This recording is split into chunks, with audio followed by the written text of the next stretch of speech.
زمانے طالب علمی میں شادی کر سکتے ہیں اگر مالی لحاظ سے ٹھیک ہو. آپ خود سوچو, اگر آپ مالی لحاظ سے ٹھیک ہو, آپ کو رشتہ بھی مل رہا ہے, طالب علمی کے دور میں اگر آپ شادی نہیں کرو گے, بعد میں لوگوں کو شادی کی ترغیب کیسے دو گے؟ آپ شریعت کیسے بتاؤ گے؟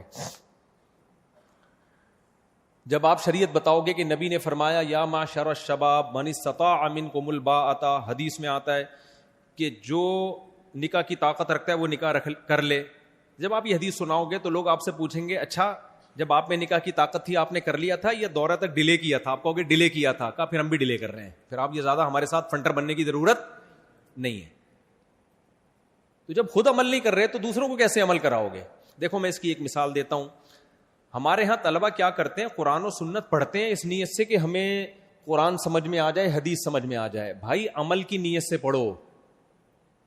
اسلام کو فائدہ جب ہوگا جب آپ عمل کرو گے. آسان مثال دیتا ہوں, حدیث میں آتا ہے وہ شخص جو پیٹ بھر کے کھائے اس کا پڑوسی بھوکا سوئے وہ مومن نہیں ہے. اب طالب علم کے سامنے جب یہ حدیث آئے گی نا تو طالب علم کیا کرے گا؟ جامعۃ الرشید کا طالب علم اس حدیث کی پہلے عربی عبارت پڑھے گا. پہلے کیا پڑھے گا؟ عربی عبارت کہ بھئی یہ زبر ہے, یہ زیر ہے, یہ پیش ہے. پھر دیکھے گا نحو کے لحاظ سے مبتدا کہاں ہے, خبر کہاں ہے, حال ذوالحال کدھر ہے, جار مجرور کدھر ہے, اس لحاظ سے حل کرے گا. پھر اس کی سند کی تحقیق کرے گا. پھر دیکھے گا کن کن کتابوں میں یہ حدیث ہے. پھر اس پہ پورا لیکچر تیار کرے گا. ان تمام باتوں میں سے کسی بات کا پڑوسی کو ٹکے گا بھی فائدہ نہیں ہے. نہیں آئی میرا خیال ہے بات؟ حدیث کا مطلب ہے کہ جو پیٹ بھر کے کھائے پڑوسی بھوکا سوئے وہ مومن نہیں ہے. اب طالب علم کیا کرتا ہے جامعۃ الرشید کا, وہ تمام چیزوں پہ تحقیق. پھر وہ یہ بھی دیکھے گا کہ یہاں جو حدیث میں آتا ہے وہ مومن نہیں ہے, اس سے کیا کامل درجے کا مومن نہیں ہے یا کافر ہو جائے گا؟ یہ بھی تحقیق کرے گا. نہیں بھئی یہ تو کفر دون کفرن ہے, اس کا مطلب ہے کہ کفر کے قریب پہنچ جائے گا, نکاح نہیں ٹوٹتا اس کا, اتنا بڑا کافر نہیں ہو جاتا وہ. ساری تحقیقات پورا لیکچر تیار کرے گا. ان تمام باتوں میں کسی بات کا پڑوسی کو ٹکے گا فائدہ نہیں ہے. پڑوسی حدیث کا جو منشا ہے نا, حدیث کا جو مقصد ہے وہ یہ نہیں ہے کہ آپ کو یہ پتا ہو حال ذوالحال جار مجرور صفت موصوف سند کیسی ہے. حدیث کا مقصد ہے پڑوسی بھوکے نہ سوئیں. تو ایک پینڈو دیہاتی آدمی جب یہ حدیث سنے گا جس کو نہ سند کا پتا, نہ یہ پتا کہ حدیث کے راوی کون ہے, نہ یہ پتا کہ یہاں کافر ہونا مراد ہے یا کامل درجے کا, وہ جا کے کیا کرے گا؟ اچھا یار پڑوسی کو روٹی کھلا دے گا. تو حدیث کا مقصد جو ہے وہ حاصل کر دے گا وہ جاہل آدمی. کیا خیال ہے؟ تو اسی طرح یاد رکھو جب ہمارے طلبہ کے سامنے یہ حدیث آتی ہے نا کہ اے نوجوان ہو تم میں جو نکاح کی طاقت رکھتا ہے نکاح کر لے, اس کا مقصد کیا ہے؟ اس طالب علم کو بھی زنا سے بچانا, اس جوان کو. لڑکیوں کی بر وقت شادی ہو جائے سوسائٹی میں, تاکہ نوجوان لڑکے جب جلدی نکاح کریں گے تو لڑکیوں کی بھی شادی جلدی ہوگی, باپوں کو بیٹیوں کو گھر بٹھانا نہیں پڑے گا, وہ بھی برائی کی طرف نہیں جائیں گی, مینٹلی ہیلتھ بھی اچھی ہوگی, نسل بھی بڑھے گی, خاندان آباد ہوگا. جب گروتھ ریشو بڑھے گا مسلمان قوم پاورفل ہوگی, جوانوں کا ریشو بڑھ جائے گا, بوڑھوں کا ریشو کم ہو جائے گا. تو ہر لحاظ سے امت اسٹیبل ہوگی, کمانے والے زیادہ اور کھانے والے کم. آپ نے کیا کیا؟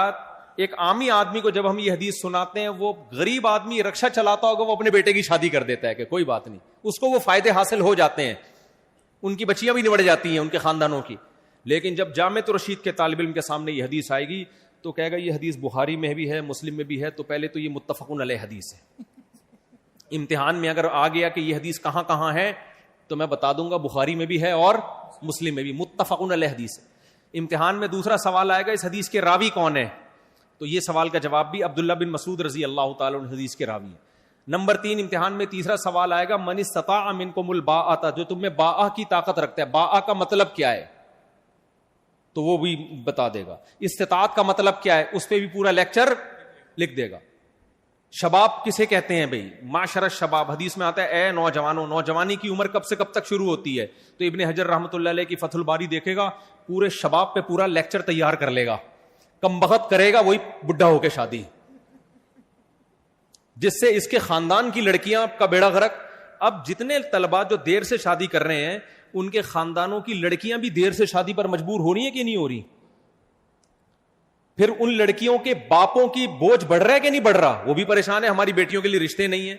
بھائی رشتے کہاں سے آئیں گے؟ آپ اپنے بیٹوں کو شادی نہیں کرنے دیتے کہ یہ پہلے پڑھائی مکمل کریں, تو جو آپ کی بیٹیوں سے شادی کرتے ان کے باپ بھی ان کو شادی نہیں کرنے دے رہے کہ وہ پڑھائی مکمل کریں. تو بیڑا کس کا غرق ہو رہا ہے؟ لڑکیوں کا بیڑا غرق ہو رہا ہے, اور آپ کا بھی ہو رہا ہے, جو برائیاں پھیل رہی ہیں. تو اس لیے میرے بھائی حدیث پر سب سے پہلے جو کام ہے نا, جس کے 100 میں سے 100 نمبر اللہ قیامت کے دن دے گا, وہ ان تحقیقات کے نہیں دے گا. جامع رشید تو آپ کو نمبر دے دے گا, آپ زبردست لیکچر آپ نے تیار کیا, 100 میں سے 100 A+ کے ساتھ آپ دورے میں کامیاب ہوئے, مگر اللہ کے امتحان میں آپ کامیاب نہیں ہوئے. اللہ کہے گا جب تو نے یہ حدیث سنی تھی اسی وقت عمل کا جذبہ پیدا ہوا 100 نمبر, جذبہ پیدا نہیں ہوا انڈا 0. جیسے پڑوسیوں کے حقوق سن کے پوری تحقیق کر لی, حقوق نہیں دیے, تو اللہ کے امتحان میں کیا ہو 0. اس لیے عمل کو پہلے فوکس کیا کرو.